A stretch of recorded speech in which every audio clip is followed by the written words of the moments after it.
Hey guys, it's Will from EDM Tips. Today I want to show you how to make 5 absolutely classic bass sounds using the Serum synth, and you'll recognize these bass sounds from some of the biggest dance music tracks ever written in any genre. You can also download these Serum patches completely free by using the link below this video, but before you do that, remember to subscribe to my channel if you want to seriously improve your electronic music production game. So these are the bass sounds that we're going to be creating today from scratch. The first is the classic Korg M1 organ bass used in classic house. The next is an FM Pluck bass, as used in slap house.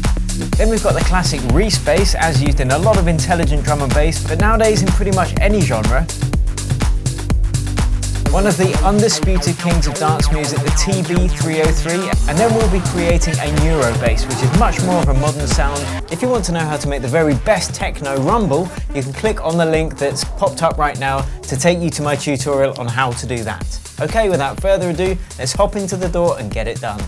The first sound we are going to create is the classic M1 organ bass from the Korg. If you don't have a Korg M1, then this is how you create it from scratch using Serum. You can pretty much use any synth, but Serum's used by a lot of people. It's very easy to see what the routing's doing, so let's do it. Now, the first place I heard this was in Robin S. Show Me Love. And the guy that actually wrote that track was Stonebridge, who was a personal mentor of mine, so thanks Stoney. But this is how you recreate it in Serum. So this is actually made from 2 different oscillators. The first is a triangle, the second is a square. So the way to do that is to go analog, basic shapes. Let's just move that over there a bit. Now we can use the wavetable position to choose the triangle wave, which is this.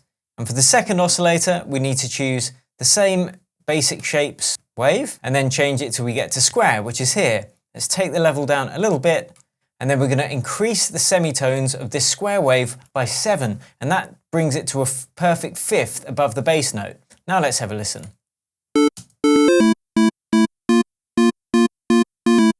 Cool, so now let's start shaping that out and making it sound a bit better. We're going to use the envelope 1, and that by default is assigned to the amplitude of each of these oscillators. So let's just make it a bit more plucky little fella.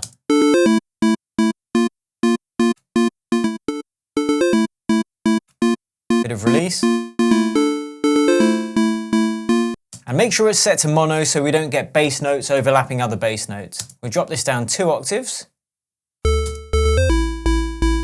And now we're going to apply a filter to get it sounding a bit more like an organ. So we'll take that filter right down, and we're going to apply this same envelope by dragging it over to that filter cutoff. But make sure both oscillators are going through that filter.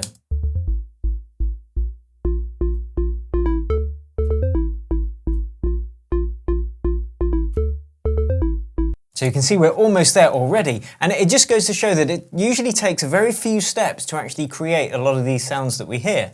Now for the last part, let's add a little bit of noise, so we'll turn on the noise oscillator, select the organ noise, just to give it a bit of key tick noise, and we'll create a second envelope there, very low sustain, well no sustain, very short decay to give it a plucky feel. Drag that onto level. Tone it down a bit.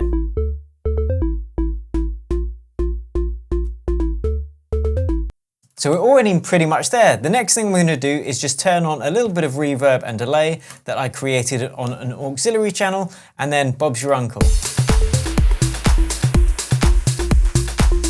Nice. This is an example of some of the detail we go into every week on our live group calls in the 8-week EDM production masterclass, except you'll be on the call with me and you can ask me any questions that you want. So if you do want some advanced music production mentorship, don't forget to click that link below this video and check it out. So the next bass sound I want to show you, it's actually the FM bass. This is another classic sound in slap house. It is a bit more aggressive than a normal pluck, so let's have a quick listen to what we're going to be creating.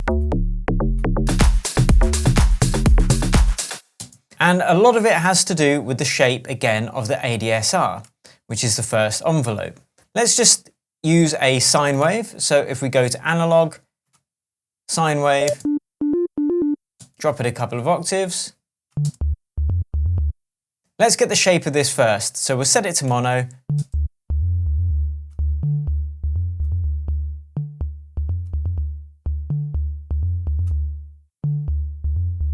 So that's pretty much the plucky shape, but now we want that knocky sound, that knocking sound. So we'll turn on another oscillator.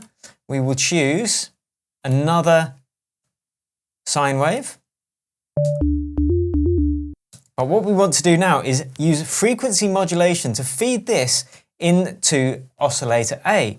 So the way you do that is go FM from B, frequency modulation from this. Now, if you want to learn more about what frequency modulation is and in-depth synthesis, you can check out my masterclass below this video.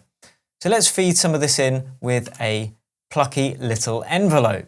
Again, much like the noise envelope on the last one, noise envelope, let's drag that over onto this. And now this envelope is going to feed some of this to control this oscillator A. And we need to turn this down so we don't actually hear it. We just want it to be controlling this oscillator.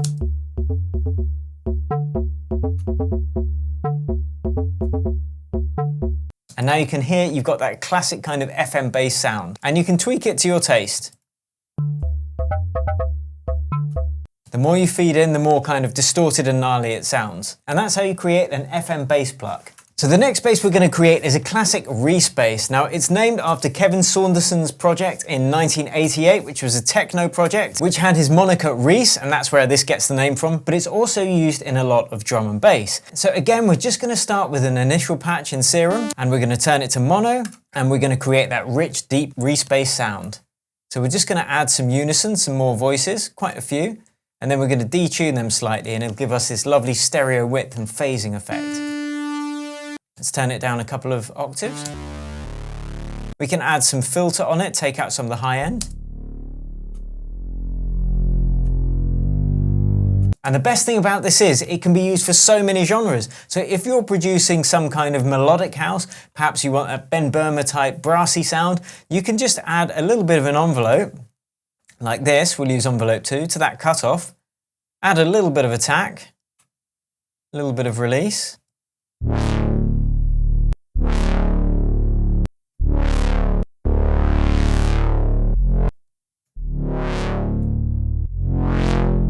And suddenly you've got a really nice brassy sound as well. You can always add in the sub oscillator to give it a bit more body.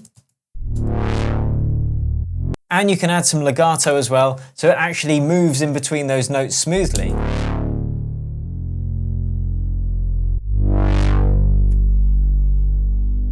And at that point, you can always add another oscillator to create more harmonic enjoyment, more richness to it. So let's just choose a random wave from here.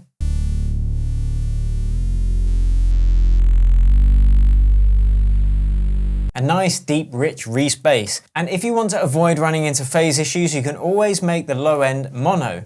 So the way to do that would be to put a utility on it, choose bass mono underneath about 120 Hertz, and then you've still got nice stereo width, but your sub frequencies are locked in nice and tightly in mono. Okay, the next is an absolute classic, the TB303 from the Roland TB303 bassline machine. This was used in acid house. In fact, that's where acid bassline got its name from, is this little fella. And it was also famously used in Josh Wink's Higher State of Consciousness. So let's create that classic TB303 bassline sound from scratch using Serum. Again, it's much simpler than you might think. So this is the bassline we are using. So let's get working on it. First, we'll switch it to mono, and then we need to either choose a saw wave or a square wave. There were the two options on the original TB303. Most people only know about the saw one, so we're going to use the saw wave today anyway. One of the first things, again, after choosing your initial oscillator is to choose the ADSR controls with envelope 1. So let's just get the shape of this sound a bit better. A bit pluckier.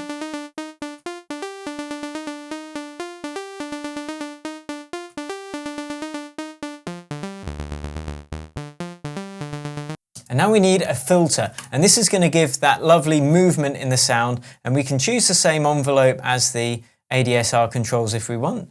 So we can just drag that over.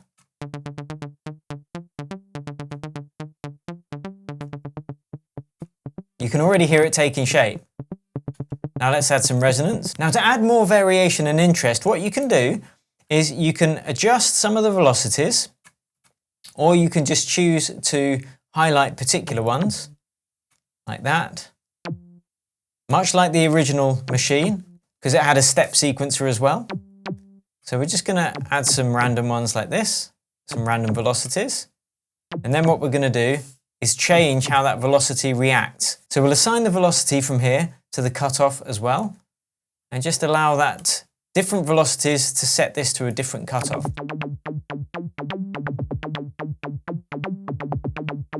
And you could also assign that velocity to the level, just slightly. So the higher the velocity, the slightly louder it becomes. And the lower the velocity, the quieter the note.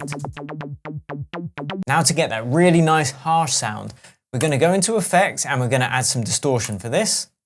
So I'm going to go with diode 1, it sounds pretty good. Just turn it down a bit. And now it's going to give us a really nice harsh screaming sound when we go back and start tweaking the cutoff.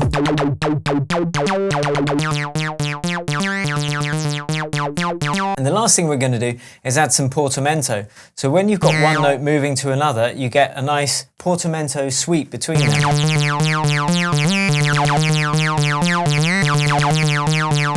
And I'm going to turn legato on, so when another note triggers halfway through, this one is playing, it's not going to re-trigger that sound from scratch, so you won't hear that envelope play through.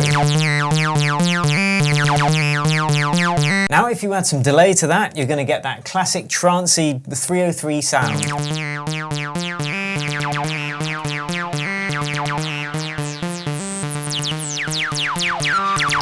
Now, if you are using high resonance, then you might want to go and throw on a compressor as well to make sure it doesn't go too crazy.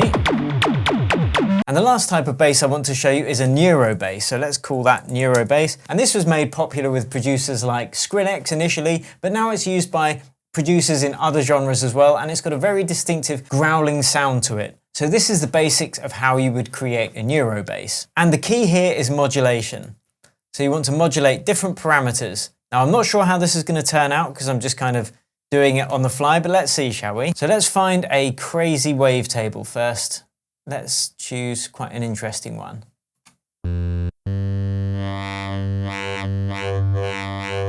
So you can hear already when we shift the wavetable position, that's when you can start getting that effect. So what we're going to do is first we'll leave the envelope one alone.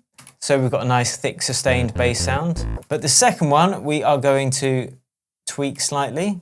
And this is going to be assigned to the wavetable position to give it some movement. So we're already, kind of getting there. You've got that Neuro Bass type sound. You can also start assigning some other parameters like LFOs, which is a very interesting thing to do. So what we could do here is choose a sound like this. And again, we could feed some of it in.